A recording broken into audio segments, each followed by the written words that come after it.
Hello friends, कैसे हैं आप लोग। आज की इस वीडियो में हम कुछ बीमारियों के बारे में और उनकी दवाइयों के बारे में बात करेंगे। अगर आप एक डॉक्टर हैं या अगर आप एक फार्मासिस्ट हैं या अगर आप कोई मेडिकल से रिलेटेड कोई कोर्स कर रहे हैं या फिर आपका खुद का क्लिनिक है, इस वीडियो में हम आपको बहुत सारी बीमारियों के बारे में बताएंगे, जैसे कि typhoid, chicken pox, anaemia, tuberculosis, diarrhoea और पाइल्स जैसी और बीमारियों के बारे में हम आपको आज बताएंगे और इनके ट्रीटमेंट के बारे में भी हम आपको पूरी जानकारी देंगे। इनके सिम्टम्स क्या होते हैं, ट्रीटमेंट क्या होता है, तो आज की इस वीडियो में हम आपको पूरी जानकारी देने वाले हैं। तो वीडियो को पूरा देखें। कौन सी बीमारी में कौन सी दवाई दी जाती है, तो आज आपको इस वीडियो में सारी जानकारी मिलने वाली है। अगर आप हमारे चैनल पर नए हैं तो हमारे चैनल को सब्सक्राइब करें। तो हमारी जो सबसे पहली कॉमन डिजीज़ आती है वह होती है टाइफाइड फीवर, मियादी बुखार जिसे बोलते हैं। यह इस समय काफ़ी हद तक हो रही है, तो इसके बारे में हम लोग जान लेते हैं। यहाँ पर आप लोग देख सकते हैं कि यहाँ पर लिखा हुआ है typhoid fever caused by bacterium Salmonella typhi. मतलब कि हमारी बॉडी के अंदर एक बैक्टीरिया चला जाता है जो कि सैल्मोनेला टाइफी के नाम से होता है। ये इसका बैक्टीरिया होता है और इसके अगर हम कॉजेज की बात करें कि ये बैक्टीरिया हमारी बॉडी में कैसे जाता है, यह बैक्टीरिया हमारी बॉडी में कल्टीमिनेटेड वाटर के थ्रू यानी कि दूषित पानी के थ्रू चला जाता है। हम रखा हुआ पानी पी लेते हैं या दूषित पानी पी लेते हैं तो उसके साथ यह हमारी बॉडी के अंदर चला जाता है। या फिर बाय कंटिमिनेटेड फूड यानी कि रखा हुआ खाना, दूषित खाना अगर हम खा लेते हैं तो उसके थ्रू भी ये हमारी बॉडी के अंदर बैक्टीरिया चला जाता है, जिसमें कि इम्प्योरिटी होती है और बहुत ज़्यादा दूषित खाना होता है, तो उसकी वजह से हमारी तबीयत भी बिगड़ जाती है। ये थे इसके कुछ कॉजेस। और अब बात करते हैं हम इसके सिम्टम्स के बारे में कि क्या क्या सिम्टम्स होते हैं, यानी कि क्या क्या लक्षण होते हैं, क्या क्या परेशानियां होती हैं। तो पेशेंट को जब टाइफाइड और होता है तो उसे सबसे पहले यानी कि बहुत तेज बुखार होता है यानी कि फीवर होता है, और उसे हर टाइम तो बहुत तेज फीवर रहता है और चील्स यानी कि ठंड भी लगती है, तेज उसे ठंड से फीवर भी आता है।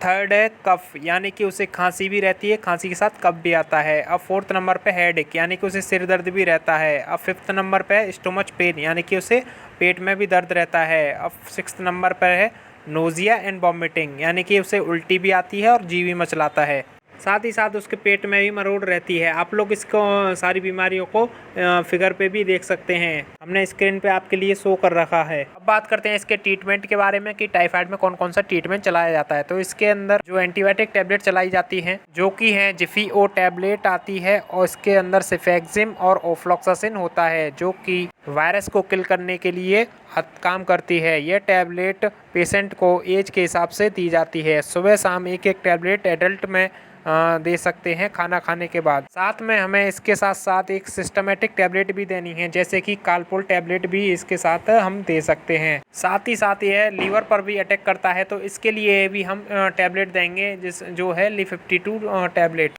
जो कि हिमालय के द्वारा कंपनी के द्वारा बनाई गई टैबलेट है, जो कि बहुत ही नेचुरल है, आप लोग स्क्रीन पे देख सकते हैं। अब बात करते हैं इस नेक्स्ट टैबलेट के बारे में जो है पेंटेड डी। इसके अंदर पेंटाप्रोजोल और डोम्पेरेडोम कंपोजिशन होता है, क्योंकि पेशेंट को उल्टी ऐसा फील होता है, उल्टी जी मचलाता है, इसलिए इस टैबलेट को देते हैं। अब नेक्स्ट है इंजेक्शन मोनोसेफ। ये एक एंटीबायोटिक इंजेक्शन है जो एंटी इन्फ्लामेशन को खत्म करता है। ये सारी मेडिसिन पेशेंट की एज के अकॉर्डिंग दी जाती है। 7 दिन तक दवाई चलाई जाएगी तो पेशेंट को जो प्रॉब्लम हो रही है उससे राहत मिल जाएगी। तो फ्रेंड्स, हम यहाँ पर आपको पूरी डोज कैलकुलेट करके नहीं बता सकते, वरना वीडियो काफ़ी ज़्यादा लंबी हो जाएगी, तो इसीलिए हम आपको ऐसे ही शॉर्ट फॉर्म में बता देंगे। फिर जो हमारी नेक्स्ट कॉमन डिजीज़ आती है मलेरिया फीवर, जो कि काफ़ी ज़्यादा कॉमन डिजीज़ है। मलेरिया फीवर, तो जो मलेरिया फीवर के कॉजेज़ होते हैं कि यह किसकी वजह से फैलता है, तो यह फैलता है एनोफिलेसिस नाम से एक फीमेल मॉस्किटो होता है जो कि हमें काटता है, तो उसकी वजह से यह हमें मलेरिया और डेंगू फैलता है, जिसकी 4 स्पेसीज होती हैं, मतलब कि 4 प्रकार की यह होती हैं। उसमें सबसे पहली जो है वह है प्लाज्मोडियम फैक्सीफोरियम। अब जो नेक्स्ट है वो है प्लाज्मोडियम वाइवैक्स। अब जो थर्ड है वो है प्लाज्मोडियम ओवले। अब जो नेक्स्ट है वो है प्लाज्मोडियम मलेरियल। तो ये 4 तरह के जो हैं मेनली फीवर हैं। इसमें जो ज़्यादा तरह होते हैं, सबसे ज़्यादा देखने को मिलते हैं, वह 2 तरह के मिलते हैं। सबसे पहला है प्लाज्मोडियम फैल्सीफोरियम, दूसरा है प्लाज्मोडियम ओवले। जो लास्ट वाला है वो बहुत ही रेयर केस में देखने को मिलता है। ये 4 तरह के मलेरिया बुखार होते हैं। बात करेंगे हम इनके सिम्टम्स के बारे में तो जब किसी को मलेरिया हो जाता है तो हमें क्या क्या सिम्टम्स उसमें दिखाई देते हैं, क्या क्या परेशानी देखने को मिलती हैं। तो उसे सबसे पहले होता है हाई फीवर और नोज़िया और वॉमिटिंग, चील्स, हेडेक और कफ, यानी कि हाई बुखार, बहुत तेज़ बुखार, हाई फीवर, और नोज़िया यानी कि छींकें आती हैं, और वॉमिटिंग उल्टी भी देखने के लिए मिलती हैं, चील्स यानी छींकें भी आती हैं, हेडेक यानी कि सिर दर्द भी रहता है, कफ खांसी और कफ भी आता है। तो ये सारी परेशानी देखने के लिए मिलती हैं मलेरिया वाले पेशेंट में।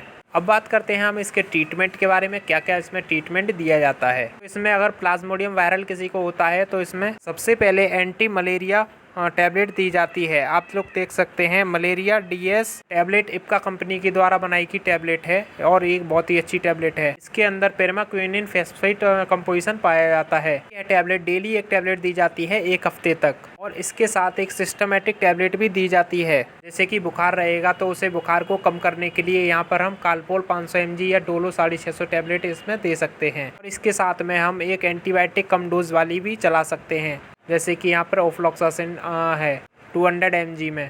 पेशेंट को गैस भी बनती है और उल्टी भी आती है, तो इसके लिए पेंटॉप डी कैप्सूल भी दे सकते हैं, जिसके अंदर पाया जाता है पेंटाप्रोजोल और डोमपेरिडोम इसमें कंपोजिशन पाया जाता है। इसको अरस्टो फार्मास्यूटिकल्स के द्वारा इसको मैन्युफैक्चर किया गया है। अगर किसी को प्लाज्मोडिक एवेक्स मलेरिया किसी को हो जाता है तो ये सारी मेडिसिन टैबलेट उसमें दी जाती है। अगर किसी को प्लाज्मोडिक फैल्सीफोरियम अगर किसी को होता है तो उसको अलग टैबलेट दी जाती है, ल्यूमरेक्स 80 mg में टैबलेट उसको दी जाती है। इसमें जो है सबसे पहली वाली 2 टैबलेट वो जो है नेक्स्ट डे में देंगे, फिर उसके बाद 8 घंटे में नेक्स्ट टैबलेट देंगे। बीच वाली दोनों टैबलेट उसके 12 घंटे बाद हम लास्ट में दोनों टैबलेट को एक साथ देंगे। तो इस तरह से हम 3 बार में ये 6 टैबलेट पेशेंट को देंगे। इसके साथ साथ हम सिस्टमेटिक टैबलेट जैसे कि कालपोल एंटीबायोटिक देंगे, जैसे कि ऑफ्लॉक्सासिन, और इसके बाद पेंटॉप डी जैसे कि गैस को रोकने के लिए दी जाती है। तो फ्रेंड्स, ये थी कुछ वीडियो में दी जानकारी। वीडियो पसंद आए तो वीडियो को लाइक करें, चैनल पर नए हैं तो चैनल को सब्सक्राइब करें, और कोई जानकारी चाहिए तो आप मुझे कमेंट करके पूछ सकते हैं। Thank you.